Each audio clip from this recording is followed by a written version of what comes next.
Ocala's information station, 1370 WOCA. Ocala.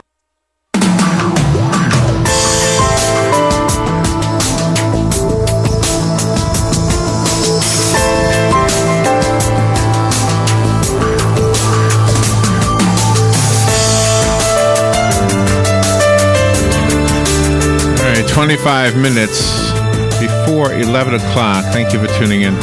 I have a way of making myself feel really old with the topic of the Civil War because when I was learning about the Civil War, I remember the teacher saying it was 100 years ago.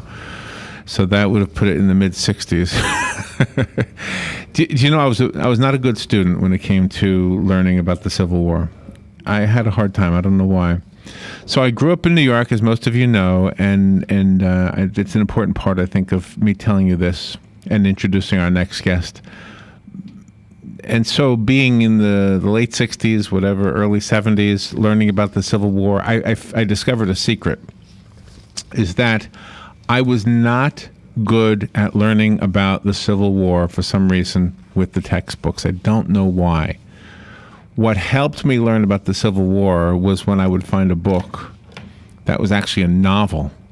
Mm-hmm. The problem with that is if it was not historically accurate, my facts would have been skewed and maybe I wouldn't grasp it. But at least it helped. Mm-hmm. Finding a historical novel is the best way for me in my personal life to learn about this. Yes. And so when I moved, so I didn't finish my schooling in New York. I finished it down here in Florida. And for our guests' sake, we're in North Central Florida, which is not Miami, which would make a big difference in probably with the way they teach things. Yes. So it was not called the Civil War. It was called the War Between the States. Mm-hmm. They called it something different. And one teacher called it the War of Northern Aggression. Yes. Yeah. So I had a different skew even then, and it was like, gosh, it was like something. Okay, I'm done. 100 years ago. Now it's been 150 years ago or whatever, 140 something. Mm-hmm. This is a fascinating, well-written book, and it's one of several, from what I understand. Lieutenant Colonel Ralph Peters is the author that we're about to speak to. He wrote this book called Valley of the Shadow, the third installment of the Boyd Award-winning novel series on the Civil War. Lieutenant Colonel Ralph Peters is a retired U.S. Army officer, a strategist and veteran of the intelligence world. He is a journalist. He's an outstanding historian. He's a New York Times award-winning best-selling author, and he does what I needed to have done for me back in those younger days of mine, and he's written this wonderful book called Valley of the Shadow, which will help you understand it, I believe, and I don't think it's skewed, as maybe some of the books I read were. Lieutenant Peters, good morning, sir. Where are you? When people these days call me Colonel at my age, I feel like I should be wearing a white suit and selling fried chicken. Well, you know what? The older I get, the younger Colonel Sanders looks. So. Yes. Yeah. But I was, I certainly shared many of your experiences. I'm a little older. I was a child during the centennial of the Civil War, and so that's what initially sparked my interest. So I've been studying this all my life. And you raised a very important point. Now, I love a good historical novel, but there are also a lot of bad historical novels. Yes. They're not accurate, that take one side or the other, or worst of all for me, candy coat the past, or they dress modern figures like us up in historical costumes. Well, human beings are human beings to a degree, but the cultural values, behaviors, social norms were very, very different. The psychology was very different in many respects in the 1860s. So what I'm trying to do is write genuinely authentic and historically accurate novels. They're really more dramatized history than what we think of as fiction, because I want to present our past in exactly what you said you needed, an exciting storytelling format, but it's one that's accurate, because we don't teach history in our schools. We teach even less now than when you and I were going to school. And when citizens don't know their history, how can you be a truly informed voter? You're subject to the claims of demagogues left or right. And so I am trying in my small way to reacquaint people with the reality of our past and to not take sides. If I'm writing about a Confederate officer or soldier, I want to know how they thought. What was their commitment about? What did they believe on their own terms? Not through politically correct modern lens, but what did they believe? And the same for the Northerners. Right. Oh, I love what you say there. The fact that I've lived here since I was 17, so I finished my teen years here in the South. It gave me a better appreciation of the Confederate Army. Not that I would support what was trying to happen back then, but at least a respect for the soldiers who died trying to defend what their country was at that point.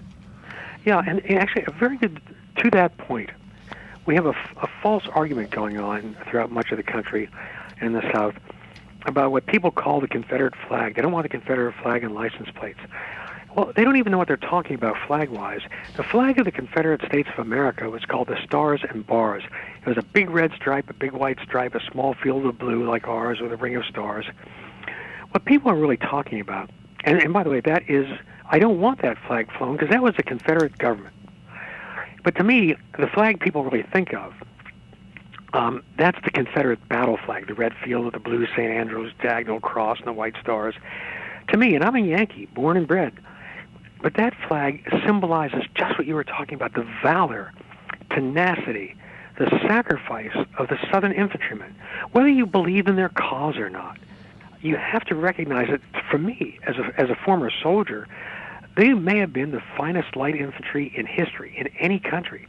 And with the privations they went through, and especially the Army of Northern Virginia, my God, what a stunning performance against heavy odds again and again. So, we conflate it. That Southern battle flag, to me, is not about slavery. That was about heritage and valor. Now, people will disagree.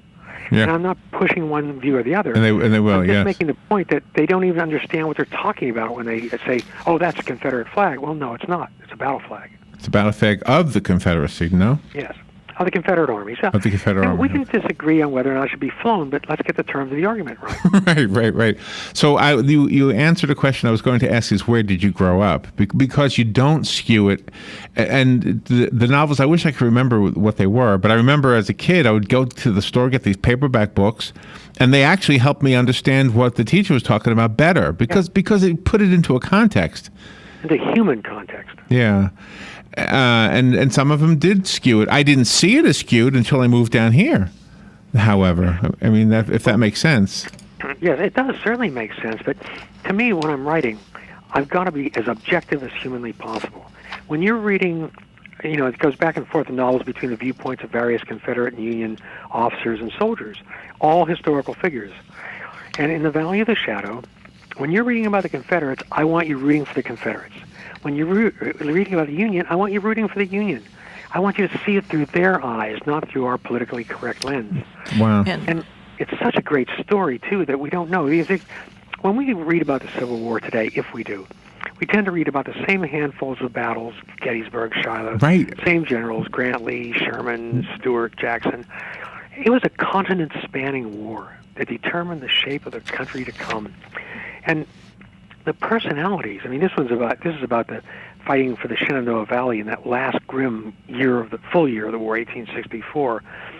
And the personalities involved in this, on the Confederate side, you have Jubal Early, Confederate commander, who's a profane man. He was dead set against secession, but he was a Virginian, and when secession happened, he signed up became a general, just hated Yankees after the first couple of years of war, just did a complete turnaround. He's a tobacco-chawing, a profane, but valorous and brilliant man who's often his own worst enemy. The Union commander opposing him, Philip Sheridan, this ruddy little Irishman, full of charisma, brutal fighter. You have, on the Confederate side, a former vice president, John C. Breckinridge.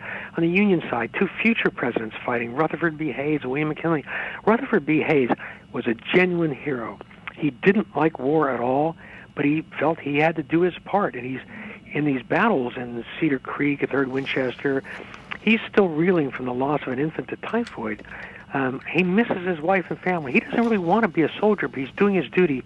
And the courage he displays in the judgment is remarkable.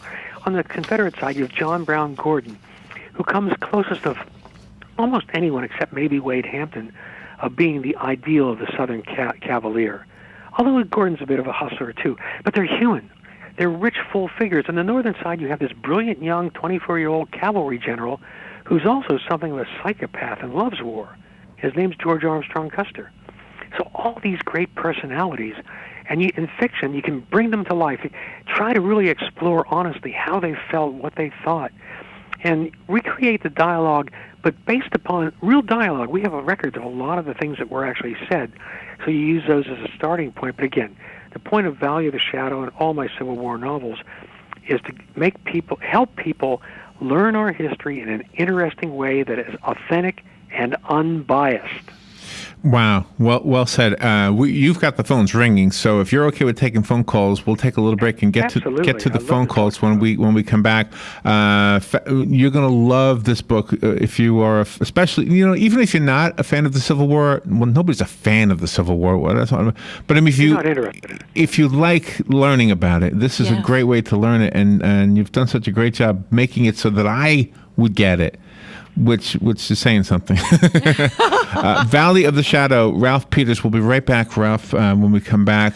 He doesn't want to use us to... He kind of shied away from the title, but he is Lieutenant Colonel Ralph Peters. Yes, he is. Lieutenant Colonel. Oh, former Sergeant Ralph Peters. That was the best rank I ever had. We'll be right back. The weather is brought to you by myfwc.com. Safe boating is no accident. For today, sunny to partly cloudy and warm. A shower or thunderstorm this afternoon. High 91 to 95. Cloudy tonight, low 67 to 69. Partly sunny, remaining warm tomorrow. A thunderstorm in the afternoon, high 89 to 93. Tomorrow night, an evening shower or thunderstorm, otherwise partly cloudy, low 68 to 72. From the Florida Weather Center, I'm Steve Williams. Ooh, ouch. Does pain have you glued to the couch? Yes, unfortunately it's true that every year we must get older, but that doesn't mean we have to deal with pain in our back, knees, or shoulder. If your muscles and joints are sore, don't worry anymore. Come get acupuncture from me and you'll be pain-free. Acupuncture starts as low as $35 at a Better You Healthcare. Call me, Dr. Erica Olstein, at 615-5566. Stop your pain from driving you insane. Hey, Matt, I know Sunrise Automotive does auto stuff, but I need some tires for my truck. Can you recommend someone? Yes, I can. We do that. No, I mean, I need them installed and balanced and all that. Yep, we do that. Well, my son needed his windows tinted. Yep, we do that. I need too. my seat replaced. Yep, we do that too. I need a new roof line, and a new spoiler, and a new trunk. We can even do that too. Okay, I get it. I suppose you can also do a radio show too, huh? Well, as a matter of fact, join me every Monday at 10 for auto repair with personal care here on The Source. Of course you do. La Famiglia Pizzeria has moved into Ocala. Stop by today at 2504 Southeast 17th Street and see for yourself what everyone is talking about. Awesome place. I never get pizza anywhere else. Great New York style pizza and dishes. Best pizza in Ocala. One trip and you'll agree, La Famiglia Pizzeria is the best. La Famiglia Pizzeria. Stop by for a pizza that you'll love or call in and order yours for pickup. 352-245-2419. La Famiglia Pizzeria. All right, 11 minutes before 11 o'clock. Thank you for tuning in. We have on the phone Lieutenant Colonel Ralph Peters. Ralph Peters, as he goes by as his author name, which is his real name. Valley of the Shadow is the book, and thank you for waiting through the break, Ralph. We have some callers, so let's go to them, if that's okay. Good morning. Thank you for waiting. You're on the air now with Ralph Peters. Good morning. How y'all doing? Good. Good. I like the topic this morning because from a child, I always loved history, and I want to know about the history of the Civil War, the history of our country. Being a black man, that, everything I was told from school, come to find out it was wrong. But when he was talking about the flag, and in every flag and in every, symbol, what people get all upset about, it's not, what really what the flag means. It's what's in your heart. So, I don't give much credence to all that other craziness, but I just think it's a great topic. Thank you all for having it. All right, thank you. Well, thank you. And again, my point isn't that it's right or wrong. My point is let's get the facts straight before we have a screaming match. So thank you for calling in. Yeah, and it is, you have to really see it also from, he makes a good point, what's in your heart. And you don't know what's in the heart of the person flying the Confederate flag or the Confederate battle flag. Some might be racist. Others might have just had an ancestor who died in that war, who fought in it. So let's try to always see the other guy's side, too. I mean, that's very important. And that's what I'm really doing in these books. I'm not trying to, give you the Union pitch or the Confederate pitch, but let's understand what these men were willing to die for on both sides. Yeah. The further we get away from the Civil War, I mean, 50 years have passed or so since I learned about it. So now we're another half century away. Gosh, it's hard to Yeah, I know. hard to think of it that way. 1864. But let's see, the way that the Civil War changed America, are we still feeling that, do you think? Are we still going through that? Is what we see right now with anything that's in the racial landscape, is that actually traceable back to the Civil War or even before the Civil War? Well, the answer is some of it is, not all of it. I mean, there are various other things like the damage the Great Society did with the best intentions in the world. But the Civil War resolved the issue of whether or not blacks would be free. It did not resolve the terms of that freedom. And 150 years later, we're still dealing with the role of various groups in our society, and with the hangover of the past, of course.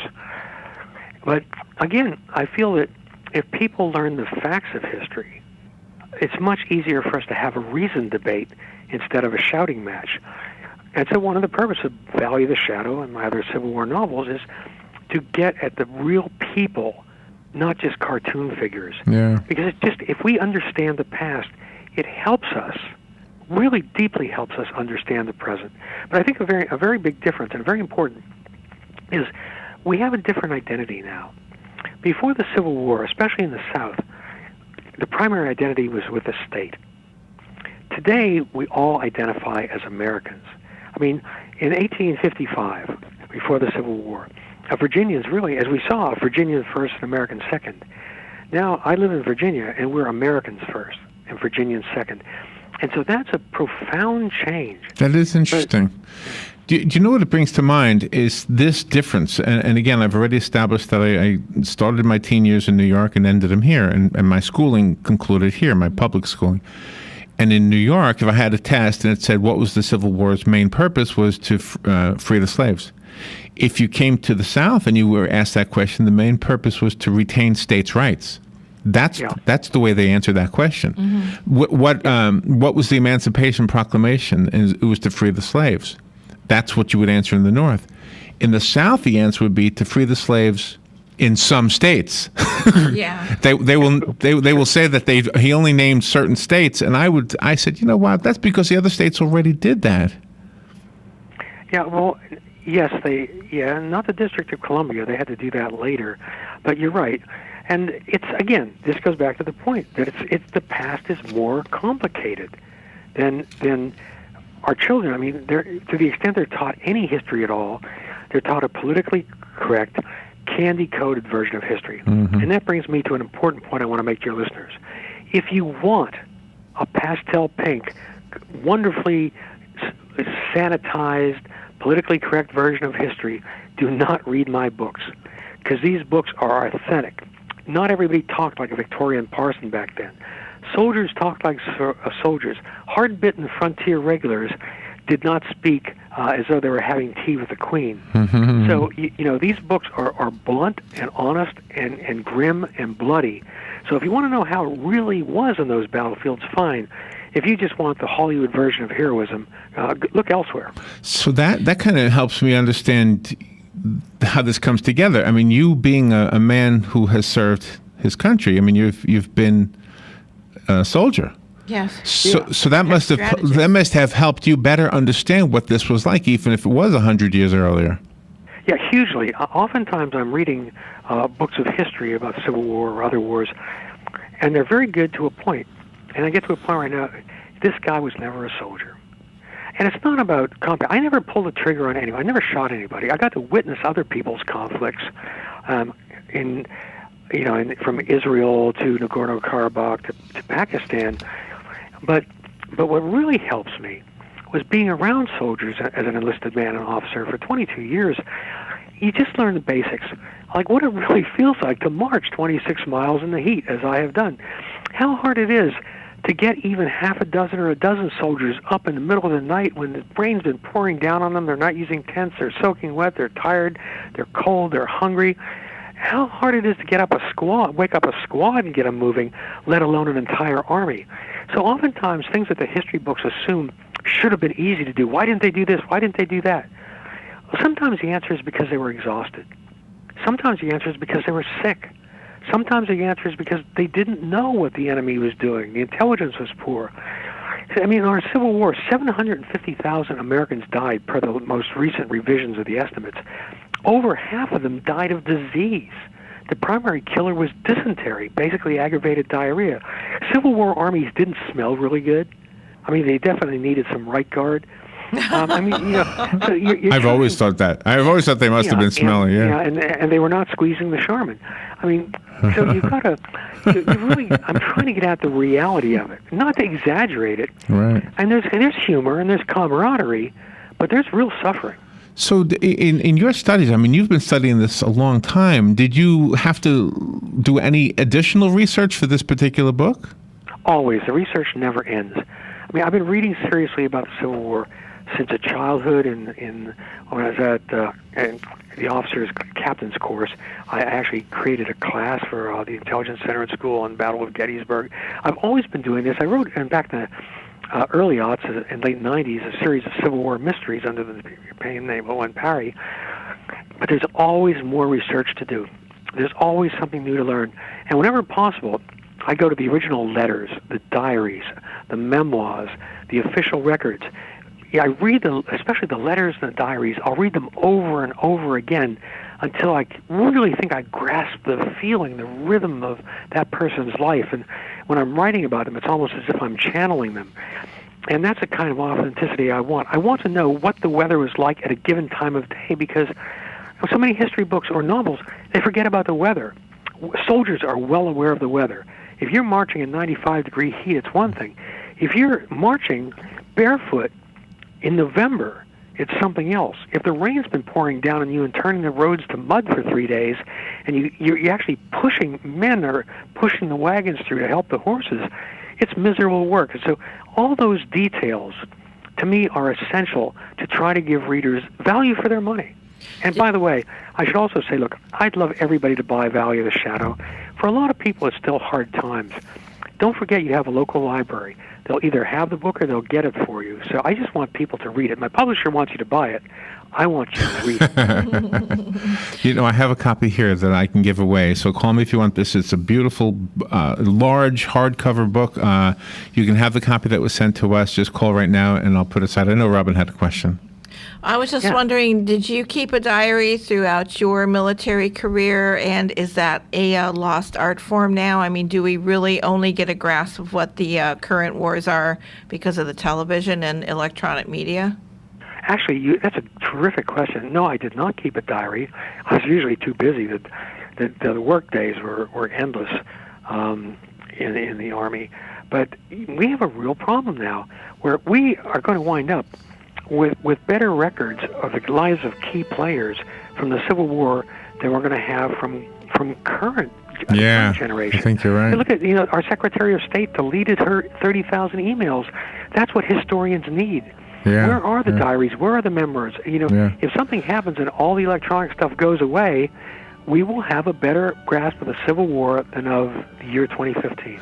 Ralph, thank you so much. We're at the end. I know somebody's on the phone wanting the book. Let's just say goodbye, and we'll get that information off you. Thank you. This is WOCA, Ocala, Gainesville, The Villages, 1370 AM, 96.3 FM, The Source. Fox News Radio, I'm Pat O'Neill. Wild weather leaving a mark in many areas in the plains and Midwest over the weekend. Last night, a tornado ripped through Van, Texas. We know that 26 people who live in Van were transported by EMS to local hospitals, but we're told that many more could have gone by private transportation. At the same time, 10 people are unaccounted for. Fox's Will Carr. 2 people died in Nashville, Arkansas when a